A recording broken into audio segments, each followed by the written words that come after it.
that.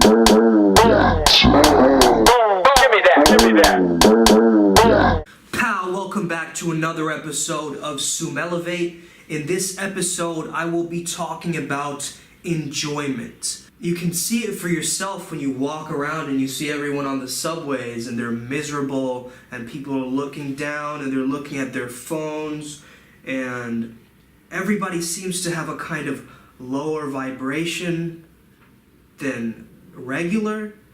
And that kind of thing is really influential because it's so toxic in a way that we don't even realize it. Even in those moments when we're seeing the environment around us shaping us in a certain way, we cannot be a servant of our mind in those moments. We have to be the master of our mind, a master of our own universe, a master of our senses. And the way we do that is we go inwards.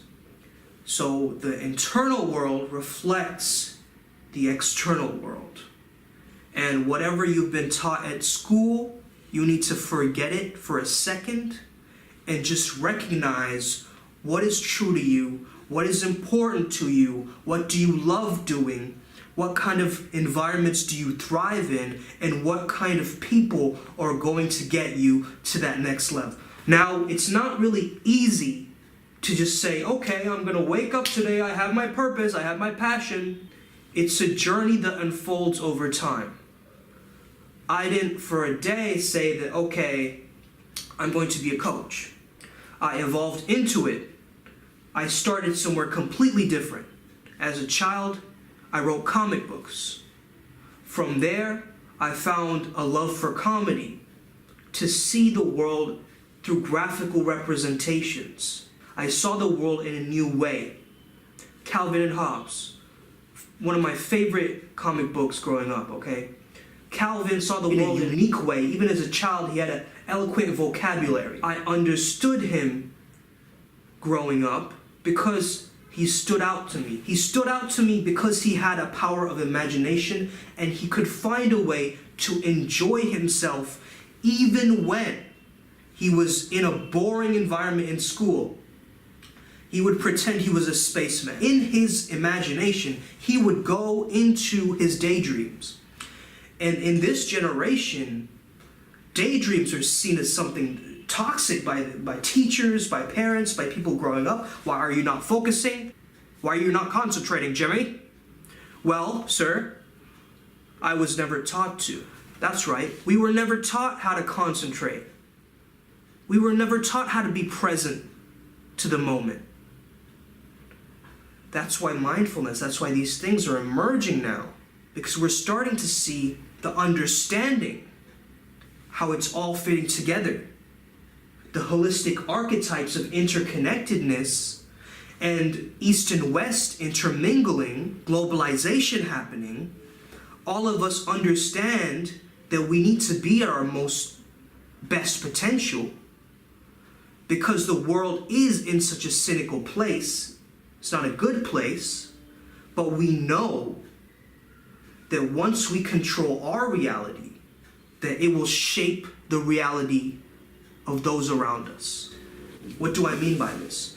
You can enjoy just living. You might be watching this from home somewhere, at school, on your smartphone. You might be watching this in a jail cell. It doesn't matter. What matters is you can control your experience through your mental processes. And what do I mean by that? I mean you can chunk up your thoughts. You have thoughts, right? I hope so. Because when we think, we're not really thinking sometimes. It's our conditioning that is making us think for us. Our environment is thinking for us. Instead, we have to do the thinking. We have to gain knowledge not from a sense of, okay, I want to validate myself to the world. Am I smart enough? Am I pretty enough? Am I understanding what's going on? It's not the am I. It is the statements. It is the conviction that you say and you believe in yourself. Until then, nothing is going to change. So, let me tell you something interesting. In our world, there's a lot of separation. There's a lot of people who are thinking from desperation and not inspiration. So one way to change this is finding a sense of self-worth. And we do this through a process of learning and making mistakes. We don't do this from other people telling us what we should be doing. We don't do this from creating a shame culture by shaming everything, by making people feel guilty about themselves. In the paradigm of energy, if you look at it, and if you read books about energetic frequencies and these things, love, joy, enjoyment is up here. Guilt, shame, fear, frustration, all of this is down here. Now, I don't want to say and give you like a graphical representation of hierarchy. That's not the kind of person I am. I believe in the wholeness. But let's understand it like this. What is going to move you forward? You having a positive mindset, or having a positive thought? Because you see, a positive thought isn't necessarily going to shift everything for you. But a positive mindset will. A positive thought is just one thought, but it's not become a habit yet because you're still conditioned to think negatively about yourself. So what I mean by enjoyment is training yourself to allow for the positive emotions to come in and replacing the negative emotions with positive ones. And that's easier said than done, obviously. We know this from our own lives because it's such an important decision to make. Being realistic and cynical at times will help us to see the reality of a situation. I don't disagree with you there. I think we need logics at times and we need pragmatism. But, and there's a but here, by being optimistic, by looking towards the future, you were actually expansive. What do I mean by that? I mean you are not putting yourself into a limit. It's called limiting beliefs for a reason because we put a wall around ourselves. What other people are telling us we are, we accept that as our reality, and so there's an invisible barrier of our comfort zone that has become so tiny, so small, that we can't even get ourselves to leave the living room. But let me tell you this, the moment when we go out of our comfort zone and into our stretch zone, that is where growth potential is happening. Even through a painful experience, we can use that experience and learn from it. Now, we all know this. What I'm telling you, you do know. But I feel like you need a reminder because we don't get enough reminders. We turn on the news. 1,487 people were shot today. Whoa, now wait. This is the reality. I mean, these aren't made up statistics. But if you are choosing to accept that news as your reality, if you are choosing to accept only what the media is portraying to you as your reality, as the world's reality, and not seeing the other side of it. I'm talking about the people who only are watching news and not filling their head with inspirational quotes, not filling their head with positive talk shows, not watching any movies that are pushing them forward, not even reading a single page because they can read a tweet instead. Now, what we fill our head with, the kinds of people that we resonate with. I know the people watching this kind of video will make it this far into the video because they know there's something there. They know there's something more to this. They know this journey that they're having, this humanness, this experience that we all experience. They know that there's something greater out there for them. So what I'm telling you to do is not come up with little goals and do them. That's important too. That's important too. Making little adjustments, little tweaks. But every coach will tell you about that. What I'm telling you to do is to become greater than your goals.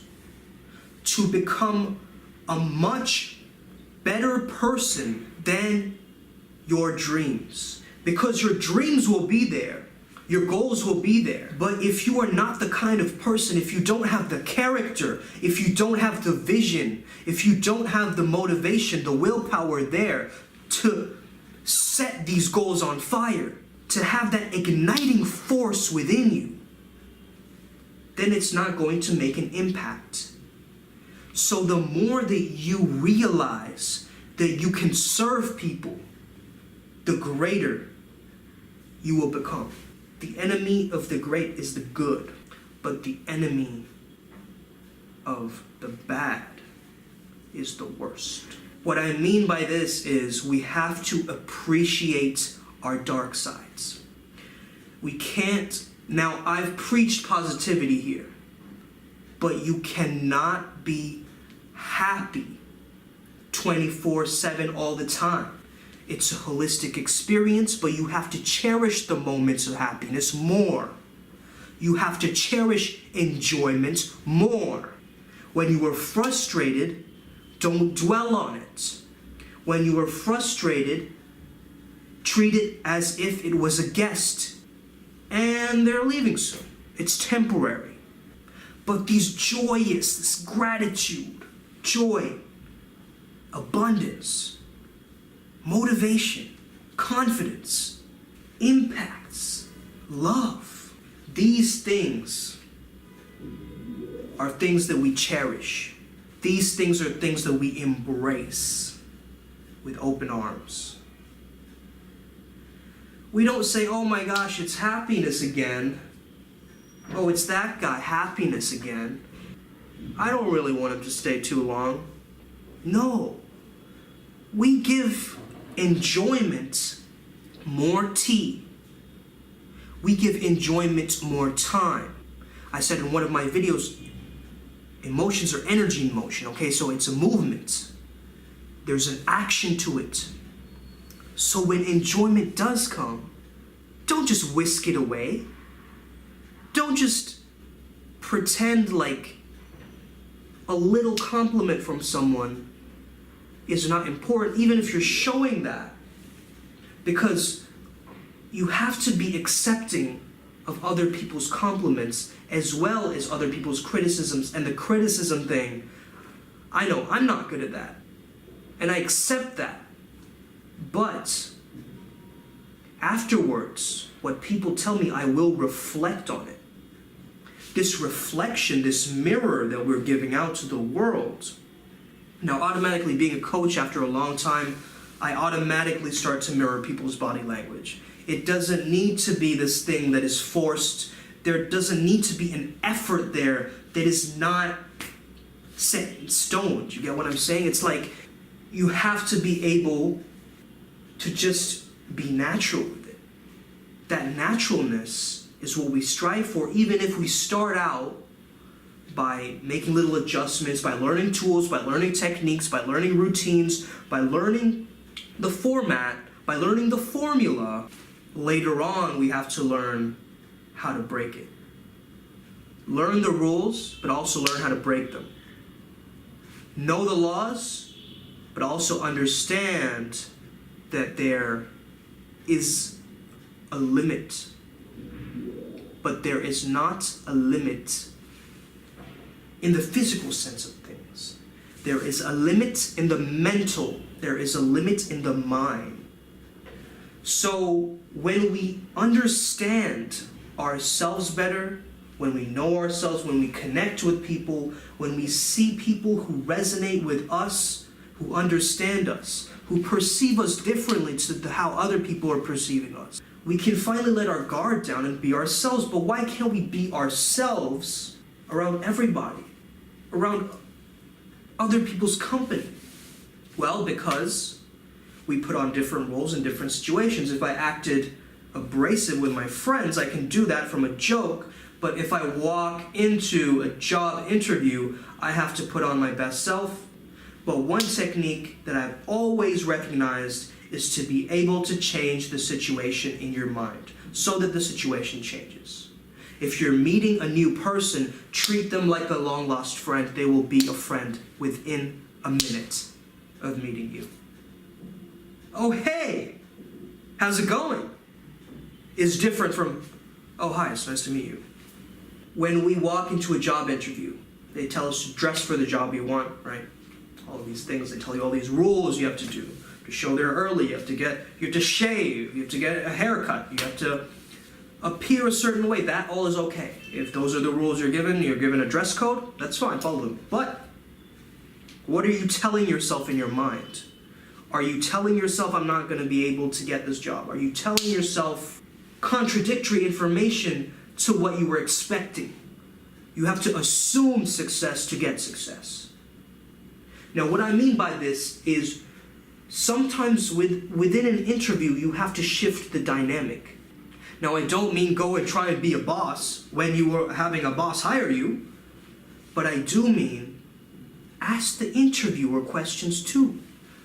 It shifts the dynamic a little. When you shift the dynamic, when you can find this nice way to enjoy yourself, it's all coming back to this. Enjoyment, playfulness. When we're light, when we're playful, we feel different.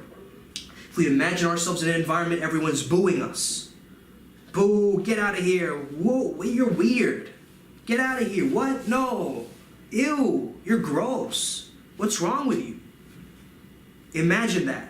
Now tell me how you feel within your body, hearing that. You're disgusting. You're despicable. Hate you. Even my face looks weird doing that. Hate you. Look at that. The wrinkles. Why would anybody want to appear like that? Even if it's true. But if you have someone record you in these moments, they take out their smartphone, you're in the middle of an argument, and they're like, what are you doing? Why are you recording me? This is stupid. But then, they play it back for you, and you recognize what is being said. You realize the wrinkles in your face, the frowns, the tone of your voice, right? Because it's more about the tone of our voice rather than what's actually being said. This tone that I'm sharing right now is a secret tone. It's like as if I'm telling you a secret and nobody else can know. It's all in the tone, okay? So now, once you recognize these things, once you can put your best foot forward, once you can realize that enjoyment is where it's at, having fun, making memories, being fun with people. We are here to have fun, and not fun in a way of doing excessive things, okay? Because we've been taught by looking at music videos, by watching different TV shows, that fun is in the excessive, it's in overindulging. Once you reach that excess, a lot of people make a shift. Why? Because crisis moment, right? Uh-oh. Everything in moderation. I can now swing out a bit, swing back. Find your own balance, but enjoy it. We want you to enjoy what you're doing. We want you to embrace the greatest part of yourself by seeing your strengths, visually seeing it. Strengths, weaknesses, none. It's like that movie I watched, Jumanji 2, Dwayne "The Rock" Johnson. Weaknesses, none. Not surprising. Why would you say you have weaknesses? You have weaknesses, but why would you tell people you have weaknesses? That's something to work out yourself. That's something to maneuver through your own experience, all right? I don't know how long this video's been, but I do know that it is time to wrap up. What I really mean is, stop taking yourself so seriously. Stop taking life so seriously, all right? We're here to enjoy ourselves. We're here to embrace the moments that we can and learn and grow from the moments that we can't, okay? And understand that you will win, but there are moments in life that push you down, but when you do face it head on, when you embrace that adversity, when you look fear in the eye and you move forward anyway, when it feels a little bit awkward, but you are true to yourself and you say, hey, I'm feeling a bit awkward right now, it's okay to. It's okay to let your guard down a little bit, and it's okay to be able to just move forward at your own pace. We all have a different pace. You need to whisk past everyone like it's a race. You have to stop and smell the roses and enjoy yourself. Thank you for listening. This is self-elevate. Like, comment, subscribe. You know the deal. If you enjoyed this video, make sure that you like, comment, and subscribe to my channel. This means a lot to me. And I've blurred this out for this very reason, to give you this public service announcement. Step your life game up.